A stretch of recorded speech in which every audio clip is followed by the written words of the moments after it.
ঈদের ছুটিতে গ্রামে বা দেশের বাইরে যাওয়ার আনন্দের সঙ্গে সঙ্গে বাড়ে একটাই চিন্তা, ফ্রিজে রাখা খাবার আর কোরবানির মাংস ঠিক থাকবে তো। আর ছুটি শেষে শুরু হয় কোরবানির মাংস সংরক্ষণের ব্যস্ততা। তাই দীর্ঘ ছুটিতে কোরবানির মাংসের পুষ্টিগুণ বজায় রেখে ফ্রিজিং করার সঠিক উপায় জেনে নিন আজই। ফ্রিজে খাবার রাখার সময় অবশ্যই এয়ারটাইট বক্স বা ভালো ঢাকনাযুক্ত পাত্র ব্যবহার করুন। কাঁচা সবজি ও কাঁচা মাংস কখনোই একসঙ্গে রাখবেন না, এতে খাবারের আর্দ্রতা ও মান ঠিক থাকে এবং একটি সংস্পর্শে অন্যটি দূষিত হওয়ার ঝুঁকি থাকে না।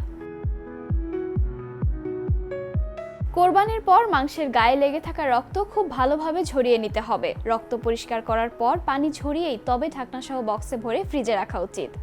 ঢাকনাহীন বা খোলা অবস্থায় মাংস রাখা একদমই অনুচিত।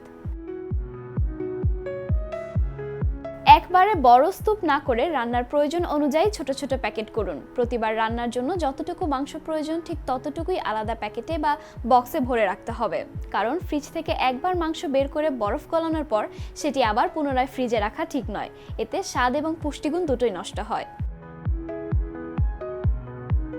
ফ্রিজে কোরবানির মাংস রাখার সময় এর আশেপাশে অন্য কোনো রান্না করা খাবার বা ফলমূল রাখা যাবে না। কাঁচা মাংসের জন্য ফ্রিজে আলাদা করে নির্দিষ্ট জায়গা করা জরুরি, এতে অন্য খাবারে কাঁচা মাংসের গন্ধ বা জীবাণু ছড়ানোর আশঙ্কা থাকে না। সঠিক নিয়ম মেনে সংরক্ষণ করলে কোরবানির মাংস সর্বোচ্চ 6 মাস পর্যন্ত ফ্রিজে রাখা যেতে পারে। তবে দীর্ঘ সময় ফ্রিজে থাকলে ধীরে ধীরে মাংসের স্বাদ ও পুষ্টিগুণ দুটোই কমতে থাকে, এ বিষয়ে খেয়াল রাখতে হবে। লাইফস্টাইল অ্যান্ড ওয়েলনেস রিলেটেড এরকম আরও আপডেট পেতে চাইলে বাংলা নিউজ 24 এর সাথেই থাকুন।